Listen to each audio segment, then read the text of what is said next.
Okay, so it's been 50 years of Bond, 23 films. You've been in 3 of them. And I know all the films you were in were great, but other than that, what's your favorite Bond film and why? It's a toss-up. It's Goldfinger or it's From Russia with Love. Those two they were defining. They were such great movies. I know Bond is such a big, I mean, it's a big movie everywhere, but in Britain it has to be a even huger movie. Growing up, did you ever, like, see yourself in this character? And now that you've been the character? I mean, I kind of fantasized as a kid about playing all sorts of things, but, you know, from Spider-Man to, you know, I mean, but I never thought I'd end up being part of it in any way. And even when I kind of grew up and was an actor, being an actor and working, the last thing I thought of doing was this. I just, you know, until I got asked. I've been waiting to see who would redeem the chip. You made such a bold entrance into a little drama. Did I overcomplicate the plot? Who doesn't appreciate the occasional twist, Mr.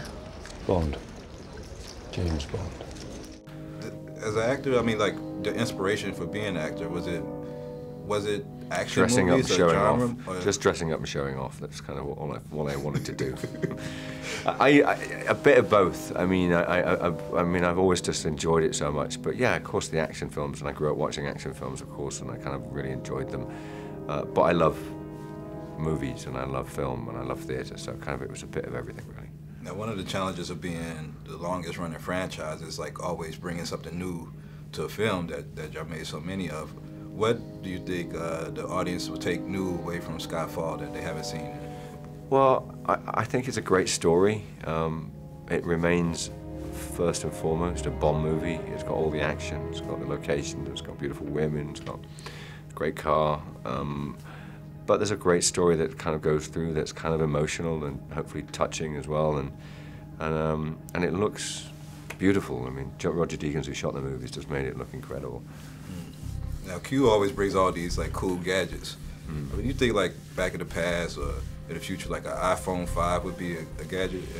Well, that's the thing, is it? I mean, you kind of got a thing like that. It's sort of like, I mean, how can you beat that? I mean, what I like about this, though, is that he kind of, Bond doesn't, he's kind of not that he's anti-gadget, he's just that the technology now is like the fact that people spy on people from a long way away. They use satellites, they use drones or whatever.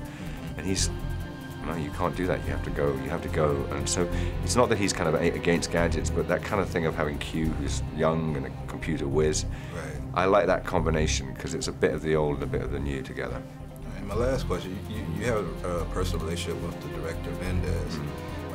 What did you see in him that you thought made him a great fit for this project? Passion, and also he's a Bond fan, like me. And, you know, when we sat down and talked for the first time about it, we just talked about what would make a good Bond movie, and we just agreed with each other. We just thought, you know, all the things, and we just tried to put all of that passion and love of the franchise back into this film. Well, I know there was a lot of talk of you retiring in the movie, but I hope that you're on for a whole bunch of more movies. Very nice of you. Great actor. Thank you, man. Nice to see you. So I signed him.